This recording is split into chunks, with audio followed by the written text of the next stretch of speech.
We wanted to spend at least some time on our first couple shows breaking down one of the rookie quarterbacks because there are several big name ones.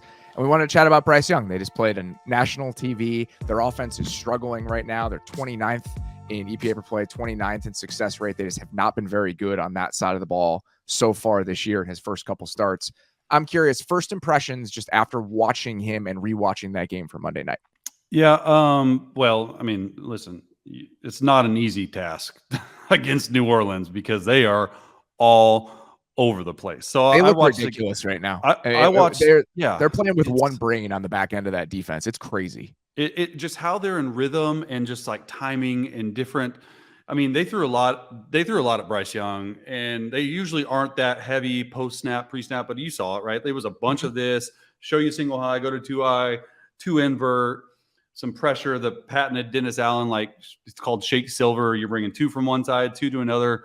And so the game plan, I mean, I watched it with a grain of salt because I'm like, listen, the Saints haven't allowed 20 or more points in like 12 games. It's like some crazy record, right? Like it's nuts. So, but I did think he played fine. It's so hard to tell. Like I go back and like I can break down the stuff and I will, but like I just go back and think about like me as a rookie.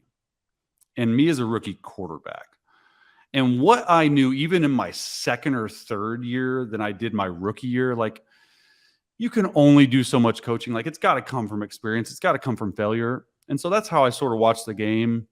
He looks small out there. He looks smaller than what he weighed in at the combine. You know, my first impression was like, why is there so much pistol and gun?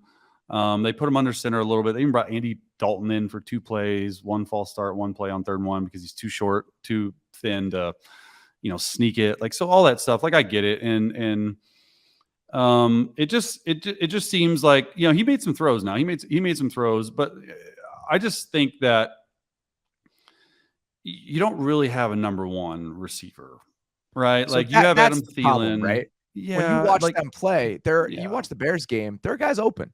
There are guys open in that Bears-Bucks game that Justin Fields just misses. In the Saints-Panthers game, you go back and rewatch that thing. It's not like he's turning down open throws left and right. No. There is nobody open. And whether that's a problem of the team you're playing against in the competition, the receiving talent on your team, or offensive design and structure, we can talk about. But in the end, there were not a lot of people with a lot of space in that game for Bryce Young. No, and honestly, I think a lot of it has to do with like New Orleans, just how they pattern match and how it's taught in that defense.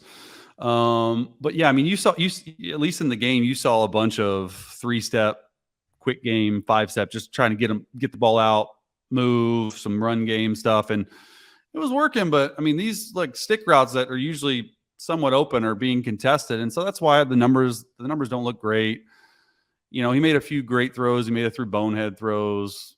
I think he had 2 sacks, fumbles, or sack fumble. What I was really impressed more so with anything was just his pocket movement. I thought it was really good because that O-line struggled against that pass rush, and I think that pass rush is really special. Just overall group of the 4 guys up front, I think they're really special. Cam Jordan still got it, which is super impressive. I mean, Cam Jordan, Demario Davis are old dudes still rolling, man. Like it's impressive to watch, and I thought that he did a really good job just in the pocket, just getting around some stuff and moving up. And even if it's not complete, like throwing, like you can't teach that. Like when I was in New Orleans with Breeze, the first practice I ever saw him, I was just like, of course, throw it, whatever. But I was just like, man, the dude just like has a knack for just barely moving in the pocket, moving up, just like 6-inch steps.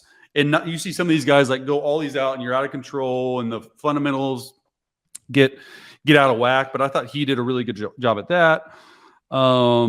Just some rookie mistakes. I mean, he does a good job. And this is something I said about him.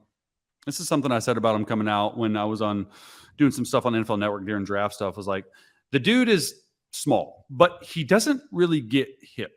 And he doesn't really take like head-on hits in the pocket. Like he's very slippery with that.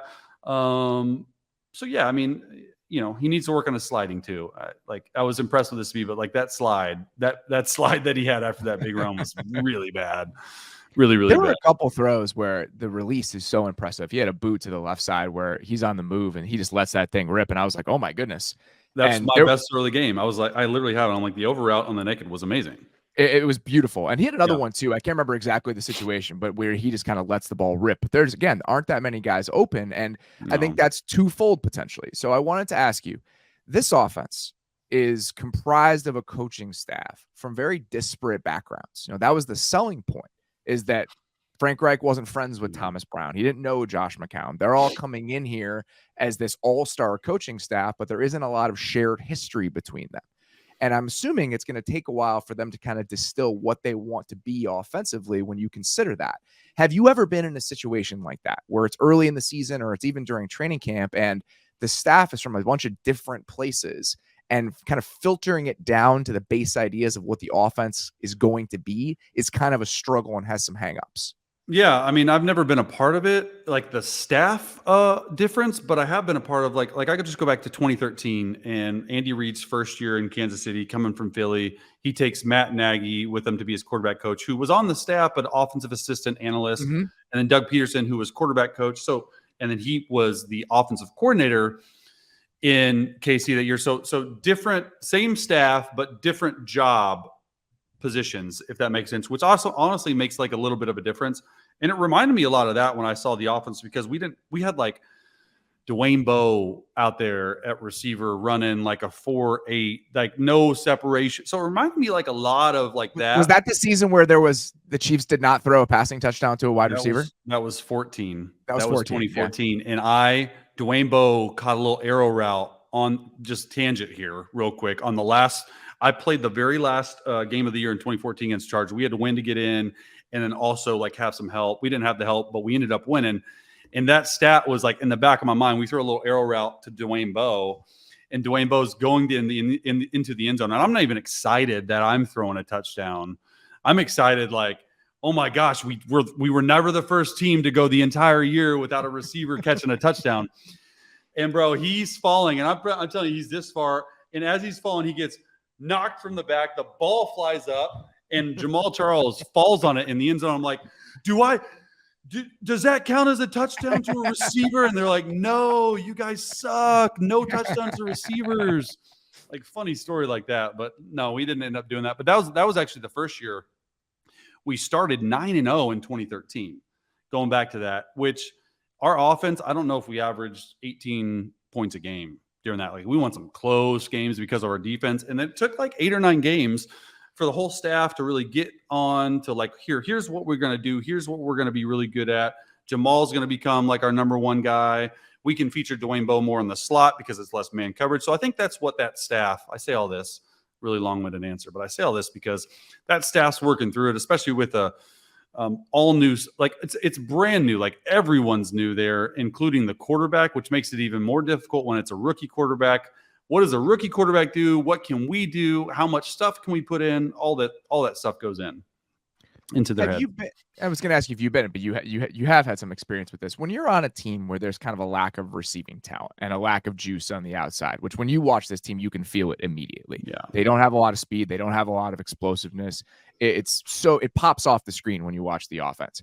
What are the tangible effects for a team and a quarterback when you don't have those sorts of threats on the outside? How does your process as a passer have to change? Well, you're going to get a lot more man coverage, and you're going to get a lot more press coverage because without speed, everyone's going to come up and test you. You're probably going to get more guys in the box. So the run game is going to struggle if you can't show to throw it. Which theirs is. Which theirs is. And so those are the effects. I mean, I think like you're going to see press coverage. Receivers are going to have to work on it, and you're going to have a more difficult time running the football. And that's just literally a numbers game. And so Bryce is going to have to, and that's what I sort of saw out of New Orleans. They were like, man, we dare you to throw the ball. Like, even if, like a bunch of too high, like, go ahead and throw it. We got good corners. We got sticky guys. And you almost have to overcome that by getting in bunches, getting in stacks, motioning. I didn't see a lot of pre-snap motion that game. No. I don't know if he's not comfortable with it, which every offense is different. There's some offenses that are really good that don't motion, but I think stuff like that, motioning from stacks and bunches, like all that stuff. So it's it's a work in progress for sure. Typically, the offenses that don't motion are the offenses that have a decided talent advantage on the outside. They're last year's Eagles, last year's Bengals, old Peyton Manning and Aaron Rodgers teams. When you're at a talent deficiency, not motioning probably isn't the best strategy. But even in this game, when they tried to use rub routes and picks, the Saints worked right through them like multiple different times. It was kind of crazy how good they were in either match coverage or man, just being so sticky to those receivers throughout the entire game. We knew that, though. We knew that the Panthers are probably going to struggle on the outside with this receiving group. What they were supposed to do is have a decent offensive line. The entire group was coming back. The offensive line coach was coming back. That was a disappointing aspect of this game, is that they're just not playing as well up front. I know they have a backup guard in there. I think 2 backup guards, but still it is not the performance, not the level of play you want to see from that group that was supposed to be a strength of this team heading into the season. Especially with a rookie quarterback, right? Like that's one thing. That's why I brought up the pocket movement, because I kept getting views of him having to do that. And it's a good thing. He's not taking a ton of sacks. He's not just like sitting back there, just hanging on to the football. He is one of the lowest pressure to sack rates in the NFL so far. So the percentage of his pressures that turn into sacks, he is like the same as Patrick Mahomes right now. He's done a good job of mitigating it. Maybe I'm onto something there. There you go.